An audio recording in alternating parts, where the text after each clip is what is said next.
அதே கடுப்படியில் குயிக்காக ஒரு பூண்டு சட்னி செய்வோம். அக்கா ஸ்டைலில் எப்படி செய்கிறேன் பாருங்கள். ஒரு கைப்பிடி அளவு பூண்டு உரித்து வச்சுருக்கிறேன். அக்கா நைட்டே உரித்து வச்சுட்டேன் மார்னிங் டிஃபன் இது செய்கிறதுக்கு, சட்னி செய்கிறதுக்கு. இது நல்லா செவக்க வதக்கணும். இது கூடவே ஒரு கைப்பிடி அளவு சின்ன வெங்காயத்தையும் போட்டு வதக்கணும். பூண்டு நல்லா செவந்துடணும்ப்பா. வதக்கும் போதே நல்லா லைட்டு ப்ரௌனாக வந்துடணும். அப்போ தான் நம்மளுக்கு சட்னிக்கு ரொம்ப டேஸ்டியாக இருக்கும். ப்ரௌனிஸாக ஆயிடணும் லைட்டாக. அப்புறமா இது கூட எவ்வளோ கருவேப்பிலைனாலும் கொஞ்சம் போட்டுக்கிட்டிங்கன்னா ரொம்ப நல்லது நம்மளுக்கு. அப்புறமா பூண்டு சட்னிக்கு நம்ம வந்து மார்னிங் டைம் இருக்காதுன்னா நீங்கள் ஆஃபீஸ் போகிறவங்க சண்டே நைட்டு பூண்டை உரித்து நம்ம வந்து டப்பர்வேரில் போட்டு மூடி வச்சிட்டோம்னா அப்படியே இருக்கும். அழகாக நம்ம ஈஸியாக பூண்டு சட்னி மார்னிங் வதக்கி 1 மினிட்டில் செஞ்சிடலாம். இது கொஞ்சம் நல்லா வதங்கட்டும். இன்னும் வதங்க வேண்டியது இருக்குது. நல்லா லைட்டு மெரூன் ஆகணும். இந்த பூண்டு சட்னி கொஞ்சமாக செஞ்சு நீங்கள் ஃப்ரிட்ஜில் வச்சுக்கிட்டிங்கன்னு வச்சுக்கோங்க. கொஞ்சம் கொஞ்சமாக எடுத்து காலையில் 1 ஸ்பூனு எடுத்துகிட்டு அப்படியே எண்ணெய் ஊற்றி நல்லெண்ணெயை ஏதோ ஊற்றி சாப்பிட்டிங்கன்னா அவ்வளோ ஹெல்த்தி. வாயு ப்ராப்ளம், கேஸ்ட்ரிக் ப்ராப்ளம் இருக்கிறவங்களுக்குலாம் ரொம்ப ரொம்ப ரொம்ப நல்லது. நல்லா பசி எடுக்கும். குழந்தைங்களுக்கு கொஞ்சம் வச்சு ஊட்டி விட்டிங்கன்னா. அதனால் இதை நம்ம வந்து வாரத்தில் எப்படியும் ஒரு 3 days 4 days செஞ்சோம்னா ரொம்ப நல்லது. 2 days ஆச்சும் செஞ்சு சாப்பிடணும். அக்கா வீட்டில் பூண்டு விரித்து டப்பர்வேரில் போட்டு வச்சுருவேன் அக்கா. இது இன்னும் கொஞ்சம் ப்ரௌன் ஆகட்டும். இப்போ இதுக்கு தேவையான புளியை அக்கா இப்போ தான் போடுறேன். நான் அந்த அளவு போட்டிருக்கேன். உங்களுக்கு எவ்வளோ புளி பிடிக்குமோ அந்தளவு போட்டுடலாம். கொஞ்சமாக கறிவேப்பிலை போட்டு ஒரு 2 வதக்கு வதக்கிறேன். இப்போ புளி அவங்கவுங்க டேஸ்ட்டுக்கு ஏற்ற மாதிரி போட்டுக்கோங்க. கறிவேப்பிலையும் எவ்வளோ வேணாலும் போடலாம். நம்மளுக்கு அவ்வளோ ஹெல்த்தி, உங்களுக்கே தெரியும். இப்போ அவ்வளோதான். இங்கே பாருங்கள் வதங்கிருச்சுல. இப்போ நம்ம வந்து எடுத்துடலாம். புளி ரொம்ப வதங்கணும்னு அவசியம் இல்லைப்பா. இப்போ அப்படியே நம்ம எடுத்து பிளேட்டுக்கு மாற்றிடுவோம். இப்போ இதுக்கு தேவையான காஞ்ச மிளகா அக்கா இப்போ தான் போட போகிறேன். ஒரு 7-8 மிளகா போட்டிருக்குறேன். இந்த மிளகா லைட்டாக பரட்டினா போதும், ரொம்பலாம் வதக்க வேணாம். அது கூட போட்டால் ரொம்ப அது வதங்குறதுக்குள்ள இது கருப்பாயிரும். அதனால் அக்கா தனியாக போட்டு எடுத்துருவேன் எப்போவுமே. பாருங்கள் எவ்வளோ வதக்குறேன்னு. லைட்டாக வதக்கினாலே போதும். அவ்வளோதான். மிளகா வதங்கிருச்சு. நம்ம எடுத்துருவோம்.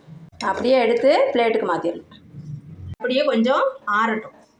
அவ்வளோதான். ஆறிச்சு. மிக்சரில் போட்டாச்சு. இதுக்கு தேவையான கல் உப்பு போடுறேன் அக்கா. 1/2 ஸ்பூன். மீடியம் ஸ்பூனுக்கு 1/2 ஸ்பூன். இதுக்கு கறிவேப்பிலை நம்ம எவ்வளோ வேணால் போட்டுக்கலாம்ப்பா. நல்லது நம்ம ஹேருக்கெலாம். அது வந்து மொறுன்னு கறிவேப்பிலை நல்லா நம்மளுக்கு இங்கே வருங்க வறுபட்டுருக்கும். அதனால் வாசனை ரொம்ப டேஸ்டியாக நம்ம சட்னி ரொம்ப ரொம்ப ரொம்ப ருசியாக இருக்கும். அப்புறமா நம்ம வந்து பூண்டு போடும் போதே மிளகா வத்தல் போட்டுறக்கூடாது. நம்ம காஞ்ச மிளகா போட்டோம்னா மிளகா அது வந்து கருப்பாயிரும். டேஸ்ட் வேறு மாதிரி ஆகிடும். பூண்டும் நல்லா மீடியமாக இதேமாதிரி ஃப்ரை பண்ணி எடுங்க. ரொம்ப கருக விட்டுறாதீங்க. நல்லா வெந்துருச்சு பூண்டு. அந்த மாதிரி எடுங்க. இப்போ நம்ம வந்து சட்னி பதத்துக்கு நல்லா வாட்ரு ஊற்றி சுற்றிட்டு வந்துடலாம். புளி உங்கள் விருப்பம் தான். எவ்வளோ வைக்கணுமோ அந்த அளவு வச்சுக்கோங்க. எங்களுக்கு அக்கா கொஞ்சம் புளி பிடிக்காதனால கொஞ்சம் கம்மியாக வச்சுருக்கேன். இந்த சட்னிக்கு இன்னும் கொஞ்சம் புளி வேணுனாலும் வச்சுக்கலாம். காரத்துக்கு ஏற்ற மாதிரி வச்சுக்கோங்க. எனக்கு ரொம்ப காரம் பிடிக்கும். அதனால் காரசாரமாக அரைக்கிறதுனால இது கறிவேப்பிலை இன்னும் கொஞ்சம் போட்டு அந்த எண்ணெயில் போட்டு எடுத்துட்டிங்கன்னு வச்சுக்கோங்க. மொறுன்னு அது ரொம்ப டேஸ்டியாக இருக்கும். இப்போ கொஞ்சமாக வாட்ரு ஊற்றி நம்ம சட்னி பார்த்து அரைச்சிட்டு வந்தோம். அவ்வளோதான். அரைச்சிட்டு இருந்தாச்சு. இவ்வளோ கெட்டியாக இருக்கிறது எங்களுக்கு போதும். இன்னும் தண்ணி வேணால் ஊற்றுறது உங்கள் விருப்பம் தான்.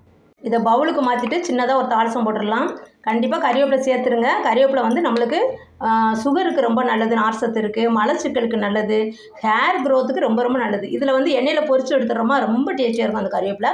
கண்டிப்பாக கறிவேப்பிலை சேர்த்து இந்த பூண்டு சட்னி செய்யுங்க. அக்காவா இது உங்களுக்கு ஒரு டிப்ஸாக தர்றேன். அவ்வளோதான்.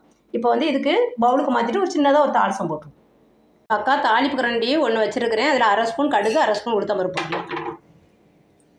கடுகு கொஞ்சம் பொடியட்டும். இது கரண்டி அப்படியே லபக்குன்னு நெருப்பு பிடிச்சிடும். அதனால் அக்கா சிம்மில் வச்சுருக்கேன். அவ்வளோதான். கடுகு பொடிஞ்சிருச்சு. உளுத்தம்பருப்பும் செவந்துருச்சு. இப்போ நம்ம அடுப்பை ஆஃப் பண்ணிடலாம். ஆஃப் பண்ணிவிட்டு கொஞ்சமாக கறிவேப்பிலை போட்டுக்கலாம்.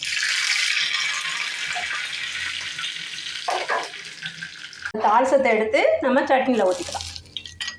இதுக்கு காஞ்ச மிளகா போட்டு தாளிக்க வேண்டிய அவசியம் இல்லைப்பா. ரொம்ப ரொம்ப டேஸ்டியான பூண்டு சட்னி ரெடி.